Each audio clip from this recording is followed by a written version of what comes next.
2 দশক পর আবারও শিক্ষা ব্যবস্থার হাল ধরলেন চাঁদপুর 1 আসন থেকে নির্বাচিত সংসদ সদস্য আনম এহসানুল হক মিলন।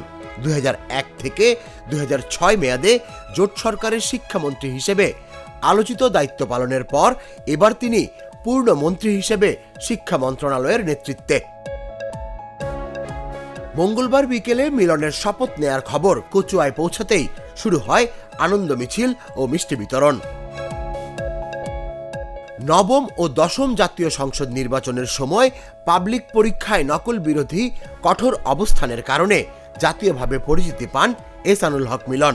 দীর্ঘ রাজনৈতিক অধ্যাবসায় ও বিতর্কিত সময় অতিক্রমের পর প্রতিমন্ত্রী থেকে পূর্ণমন্ত্রীর দায়িত্ব পাওয়া তার রাজনৈতিক ক্যারিয়ারের নতুন অধ্যায় হিসেবে দেখছেন বিশ্লেষকরা।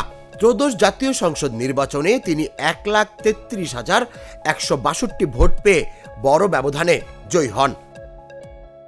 বিগত সরকারের আমলে একাধিক মামলার মুখোমুখি হয়ে দীর্ঘ সময় এলাকায় অনুপস্থিত থাকার পর তার প্রত্যাবর্তনকে স্থানীয়রা মজলুমের বিজয় বলছেন।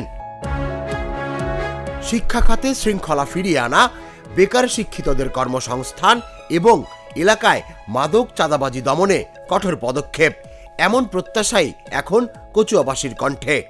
প্রবীণ এই নেতার প্রত্যাবর্তনে রাজনৈতিক অঙ্গনে নতুন সমীকরণের ইঙ্গিত দেখছেন অনেকেই।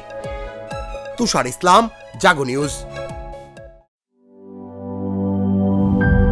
গ্লিটারের টুইন লেমন ও অ্যান্টিব্যাকটেরিয়াল ফর্মুলা বাসনকে চকচকে জীবাণুমুক্ত করে আমাদের দেয় গ্লিটার গ্যারান্টি।